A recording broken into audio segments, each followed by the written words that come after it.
Setelah Dewi Persik dan Angga Wijaya cerai, pisah rumah hingga DP lupa kapan komunikasi terakhir.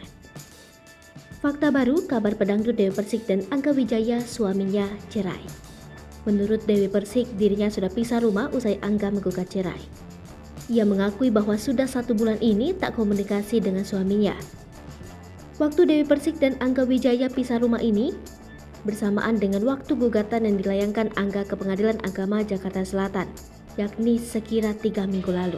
Dijelaskan Dewi Persik dan Angga Wijaya pisah rumah ini diputuskan seiring dengan memburuknya komunikasi keduanya. Menurut Dewi Persik, dirinya sudah tidak berkomunikasi dengan Angga Wijaya sejak ia memutuskan untuk pisah rumah. Setelah digugat cerai, Dewi Persik mengaku hanya bisa menerimanya saja.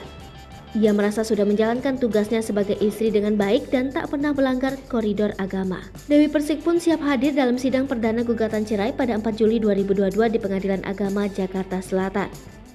Sekadar informasi, Dewi Persik digugat cerai Angga Wijaya di Pengadilan Agama Jakarta Selatan. Pihak pengadilan sudah menentukan jadwal sidang perdana Dewi dan Angga yakni pada 4 Juli 2022 mendatang.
Hai pemirsa Sri Popo TV, jangan lupa komen, like, dan subscribe, serta tonton terus berita-berita terupdate lainnya ya.